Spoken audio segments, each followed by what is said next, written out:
Hello, fellow Star Wars fans. My name is Starrapter. Welcome back to the channel. It's a big one this week for Star Wars comics because we have the end of an era for Dr. Aphra. The second run of Dr. Aphra, written by Alyssa Wong, is now concluded with issue number 40. We're going to get all into it on this week's episode. Make sure if you haven't already, subscribe to the Starrapter YouTube channel where you'll find many other Star Wars videos. With that being said, let's jump right into it. This one is called Night is Day, written, of course, by Alyssa Wong, with artwork by Min-Kyu Jung. So we had a big cliffhanger. Aphra in the last issue was going to pull a holdo maneuver and jettison this scourge-ridden Taggy ship into a planet to sacrifice herself to destroy the remnant of the Scourge. And, well, they pull a fast one on us because we have Sana Stars that knows this is happening. Dominant Tag knows this is happening. And Aphra leaves this heartfelt message to Sana. But she has a few tricks up her sleeve, as we would expect from the scoundrel of Dr. Aphra. And she gets in an escape pod and just manages to get out of there before destroying that ship. So this entire issue is Aphra wandering around this planet and leaving this message behind for Sana Stars and professing her heart out. We get to see the evolution of Dr. Aphra in this issue.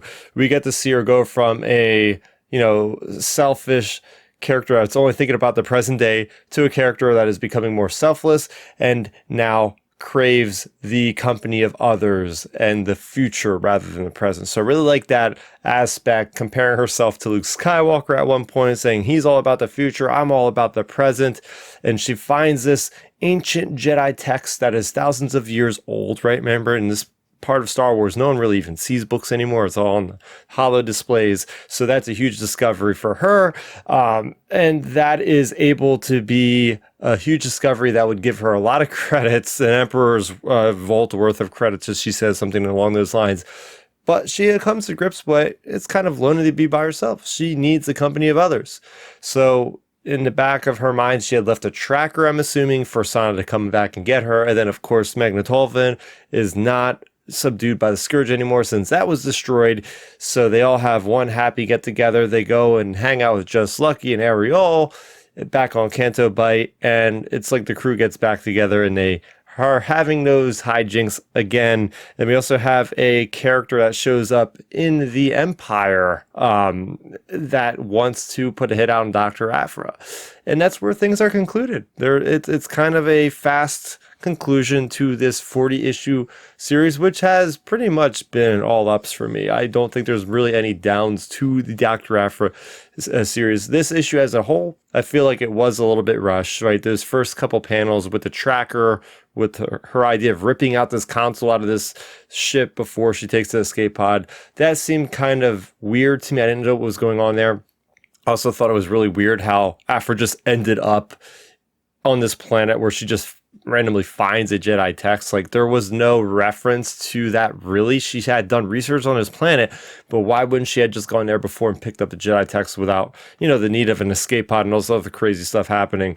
So that seemed a little bit rushed to me. I don't know the story behind if this was going to go on for longer, because I also think it's really weird to introduce a new villain and then just suddenly end this whole comic line. I don't know if they're going to pick this back up. It does say Dr. Aphra will return. I don't know if we're going to get a Dr. Aphra comic or if we're just going to get an appearance of Dr. Aphra, let's say, in the ongoing Star Wars, the ongoing Darth Vader comics, which are still going to continue, even though Bounty Hunters and Aphra are now concluded. But overall, thoughts on Dr. Aphra. I think this is a great addition to the Star Wars comics line. I like the weird it gets into. The Ascendant was the big thing going around this issue, or in this series of comics. We got a lot of really cool characters like Just Lucky and Ariel, right? A lot of those new characters introduced just for this Empire to Return of the Jedi era. And we got to see Dr. Aphra grow. That's the main thing, right? She's just not maintaining that status quo. She has now become somebody, and she says, they're going to be criminals together. Her, Magnetolvin, and Son of Stars are going to be one happy family of smugglers just going around the galaxy and trying to get rich. And I think there's some simplicity in that and some nice finality as they're walking into the sunrise or the sunset, whatever it is. Just really pretty good ending. I will say pretty good ending. What did you guys think of Dr. Aphra issue number 40. Let me know in the comment section down below, what would you like to see from Dr. Aphra in the future? Maybe she'll appear in animation, maybe she'll appear in a video game, live action. Just put her in all the things. Just do it. Lucasfilm, come on. So for more on the channel, make sure you are subscribed if you haven't already, and please hit that like button on this video so this can get out to the positive Star Wars community members, and leave a comment down below. That's gonna do it for me, Starrapter. Thank you so much for watching, and may the Force be with you always. Thanks for checking out the video. Please hit that thumbs up symbol. It helps me know that I'm making content that you guys enjoy. And if you enjoyed this video, I also include 2 videos down below you guys should check out. And please consider subscribing to this channel. It helps support me, and it notifies you guys of when I get new videos up on the channel. You can also contact me on Twitter, Facebook, and Instagram at Starrapter.